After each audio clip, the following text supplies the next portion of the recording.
Sir আমাকে কিছু লিখে রাখো। বাবা তুমি এখানে? বাবা মানে? বাবা তুমি কেমন আছো? তুমি এতদিন আসো না কেন? তখন আমি আম্মুকে জিজ্ঞেস করি যে আমার বাবা কই, তখন বলে সে অনেক দূরে আছে, অনেকদিন পরে আসবে। এই কি বলছো তুমি এসব? হ্যাঁ, আমার ভাইয়ের তো এখনো বিয়ে হয়নি, আর যার বিয়ে হয়নি তার সন্তান কোথা থেকে আসে, আর তুমি তাকে বাবা বলে ডাকছো কি জন্য? আঙ্কেল উনি আমার বাবা। দেখো বাবা, তোমার মনে হয় কোথাও ভুল হচ্ছে। আমি হয়তো বা তোমার বাবার মতো দেখতে, কিন্তু আমি তো তোমার বাবা না। এই ছেলে, তুমি যে তাকে বাবা বলে ডাকছো, তার তো বিয়ে হয়নি আমি তোমাকে বললাম, তারপরে বাবা বাবা কেন বলছো?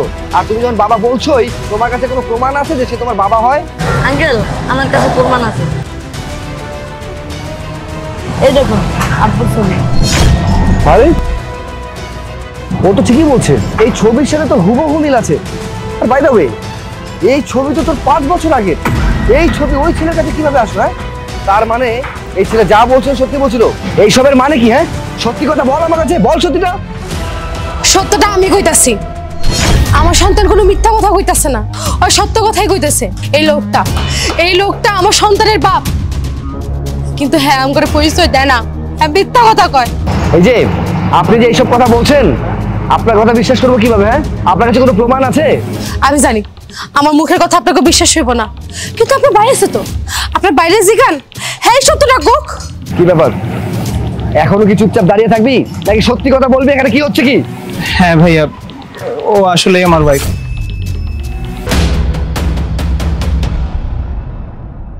কি আদব কোথাকার, তোকে আমি কতটা বিশ্বাস করতাম, ছোট ভাইয়ের মতো তোকে সবসময় আগলে রেখেছি, কখনো তোর কোনো ক্ষতি হতে দেইনি।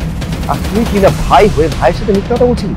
এতদিন ধরে তোর বউ, তোর বাচ্চা, এই সবকিছু আমাদের কাছে লুকিয়েছিলি, কেন এমনটা করেছিস বল আমাকে?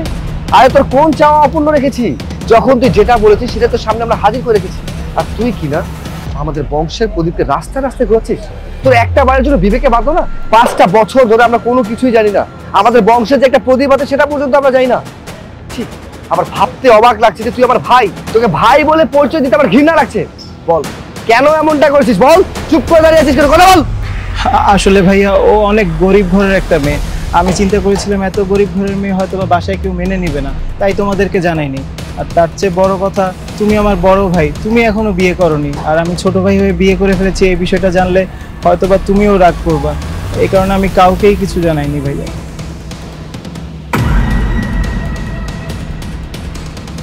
লজ্জা করো না তো? হ্যাঁ, এই ধরনের এক্সকিউজ দিতে তো লজ্জা করলো না? আর তুই আমার ছোট ভাই হয়েছিস তো কি হয়েছে? আর বিয়েটা তুই আগে করেছিস তো এমন কি মহাভারত অশুদ্ধ করেছিস তুই? হ্যাঁ, বিয়ে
ভেতরে যাবে, চলো বাবা চল।